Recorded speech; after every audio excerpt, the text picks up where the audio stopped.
Saga atómsins hefst í Grikklandi fyrir sirka 2500 árum á því að Þales nokkur frá borginni Míletos fór að velta því fyrir sér hvernig eitt efni gæti orðið að öðru, hvernig maturinn sem við borðum getur orðið að kjöti, beinum, blóði, vöðvum og svo leið hvernig hlutir eins og epli geta orðið til úr hlutum sem augljóslega eru ekki epli. Hann nálgaðist þetta þannig að hann reyndi að rekja keðju hlutana aftur í upprunann við verur af holdi og beini, kjöti. Við borðum mat, til dæmis epli. Eplin koma af trjánum, trén koma úr jörðinni, þau þurfa að vísu regn og hann hélt að jörðin eða moldin yrði til í sjónum, sem ekki alveg ógalin hugmynd þegar haft í huga að borgin Míletos sem hann var frá, sem stóð við sjó á hans dögum, stendur núna 10 km inn í landi vegna þess að áin hefur stækkað landið töluvert. Þetta á sér stað á flestum stöðum þar sem ár renna til sjávar, eins og hér af þessari loftmynd af svæðinu umhverfis Níl í Egyptalandi. Þá sjáum við hérna svæði sem afmarkað, sem í raun bara framburður úr ránni, óshólmar Nílar hafa teygað sig langt út í Miðjarðarhafið.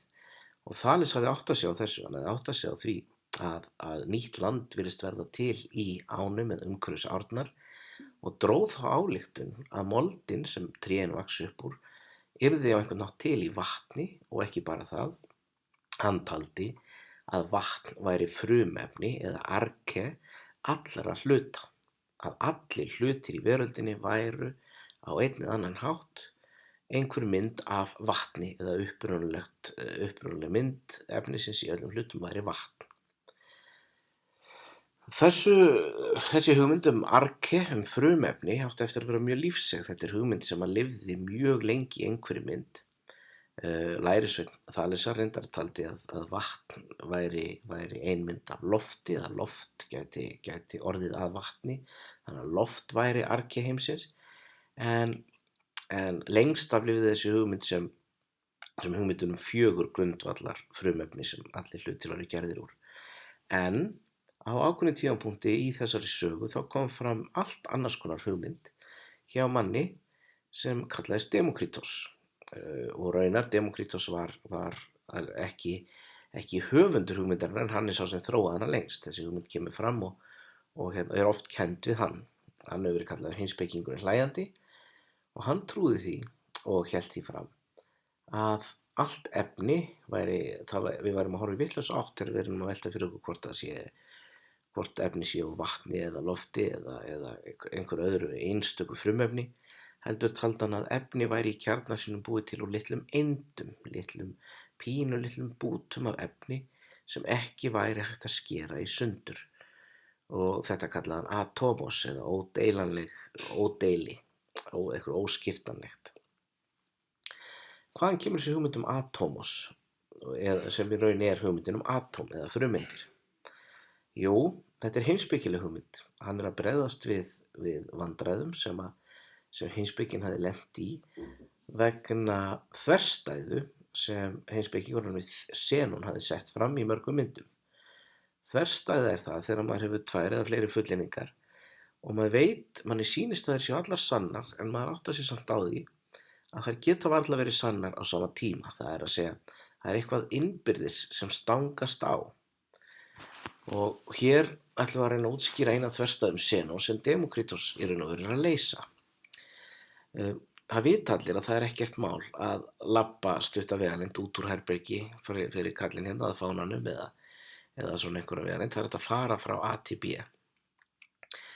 En Xenon taldi sig geta sýnt fram á og það mætti líka hugsa sér að það veri óendanlega langt á milli 2 punkta. Og ef það er óendanlega langt þá náttúrulega kemstu aldrei á milli 2 punkta. Og hann útskýrir þetta svona að ímyndum okkur bara af skiptum vegalengdinni á milli 2 punkta í helminga. Þannig að þessi maður, áður en hann kemur að fánanum, þá þarf hann fyrst að helminga vegalengdina, fara hálfa leið. Og svo spyrjum við, hversu oft getur hann gert þetta? Hversu oft getur hann farið hálfa leið að fánanum? Og svarið sem Xenon gaf var óendanlega oft. það ekkert til fyrirstöðu að helminga vegalengd óendanlega oft. Og þegar þú hefur helmingað eitthvað óendanlega oft, þegar við erum búin að búta einhverja tiltekna vegalengd niður í óendanlega marga parta, að þá leið segir skynsemin okkur að til að komast yfir óendanlega marga parta þurfum maður að ferðast óendanlega lengi.